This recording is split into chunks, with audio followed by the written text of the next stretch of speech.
Hi friends, ನಮಸ್ಕಾರ. ನಾನಿವತ್ತು ನಿಮಗೆ ಮೆಣಸಿನ ಸಾಂಬಾರನ್ನ ಹೇಗೆ ಮಾಡೋದು ಅಂತ ಹೇಳ್ಕೊಡ್ತೀನಿ. ನೋಡಿ, ಇದೆಲ್ಲ ಬೇಕು ಐಟಮ್ಸು.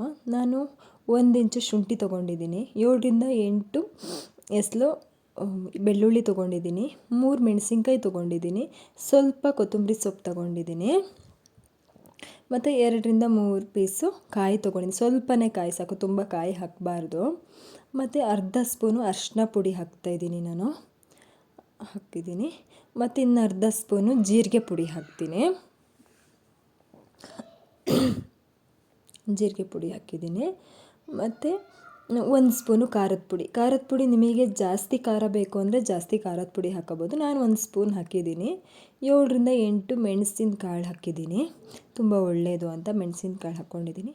ನಾನಿವಾಗ ರುಬ್ಕೊಳ್ತಾ ಇದ್ದೀನಿ. ತುಂಬ ಒಳ್ಳೆಯದು ಮೆಣಸಿನ ಸಾರು, ಬಾಣಂತಿಯರಿಗೆಲ್ಲ ಅದನ್ನೇ ಕೊಡ್ತಾರೆ. ಈ ಥರ ಖಾರ ರುಬ್ಕೊಂಡಿದ್ದೀನಿ. ಈಗ ಒಂದು ಪಾತ್ರೆಗೆ ಹಾಕಿ ನೀರು ಹಾಕ್ಕೊಳ್ತೀನಿ. ಎಷ್ಟು ನಮಗೆ ಸಾಂಬಾರು ಬೇಕೋ ಅಷ್ಟು ನೀರು ಹಾಕ್ಕೊಳ್ತೀನಿ ನಾನು. ಈ ಥರ ನೀರು ಹಾಕ್ಕೊಂಡು ನಮಗೆ ಎಷ್ಟು ಬೇಕಾಗುತ್ತೆ ಅಷ್ಟು. ತುಂಬ ಒಳ್ಳೆಯದು, ಕೆಮ್ಮು, ಶೀತ, ಜ್ವರ. ನೋಡಿ, ಎಷ್ಟು ನೀರು ಹಾಕ್ಕೊಂಡು ನಮಗೆ ಎಷ್ಟು ಉಪ್ಪು ಬೇಕೋ ಅಷ್ಟು ಉಪ್ಪು ಹಾಕ್ಕೊಳ್ತಾ ಇದ್ದೀನಿ. ಆಮೇಲೆ ಹುಳಿ ಬೇಕು. ನಮ್ಮ ಕಡೆ ಕಂಚಿ ಹಣ್ಣು ಸಿಗುತ್ತೆ, ಕಂಚಿಕಾಯಿ ಅಂತ ಸಿಗುತ್ತೆ, ನಾವು ಇದನ್ನು ಯೂಸ್ ಮಾಡ್ತೀವಿ.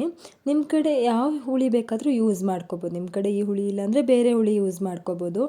ನಿಂಬೆಹಣ್ಣು ಸಿಗುತ್ತೆ, ವಿನೆಗರ್ ಸಿಗುತ್ತೆ, ಯಾವ್ದು ಬೇಕಾದರೂ. ನಮ್ಮ ಕಡೆ ತುಂಬ ಜಾಸ್ತಿ ಸಿಗೋದ್ರಿಂದ ನಾವು ಕಂಚಿ ಹಣ್ಣನ್ನ ಯೂಸ್ ಮಾಡ್ತೀವಿ.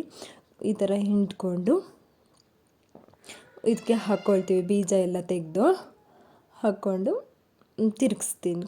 ಚೆನ್ನಾಗಿ ತಿರುಗಿಸ್ಬೇಕು. ನೋಡಿ, ನಮಗೆ ಖಾರ ಉಪ್ಪು ಎಲ್ಲ ಸರಿಯಾಗಿದೆಯಾ ಅಂತ ನೋಡ್ಕೋಬೇಕು. ಖಾರ ಸ್ವಲ್ಪ ಕಮ್ಮಿ ಆಗಿದ್ದರೆ ಖಾರ ಪುಡಿ ಹಾಕ್ಕೋಬೋದು. ನೋಡಿ, ಚೆನ್ನಾಗಿ ಕುದೀತಾ ಇದೆ, ಚೆನ್ನಾಗಿ ಕುದಿಬೇಕಿದು. ಬಾಣಂತಿಯರಿಗೆ ನಾವು 1 ತಿಂಗಳವರೆಗೂ ಇದೇ ಸಾರನ್ನ ಕೊಡೋದು. ನಾವು ಬೇರೆ ಏನು ಕೊಡಬಾರ್ದು. ಕಂಚಿ ಹಣ್ಣು ತೋರಿಸಿದ್ನಲ್ವಾ, ಅದು ಅಷ್ಟೇ. ಅದ್ರದ್ದು ಉಪ್ಪಿನಕಾಯಿ ಎಲ್ಲ ಮಾಡಿ ಬಾಣಂತಿಯರಿಗೆ ಕೊಡ್ತಾರೆ.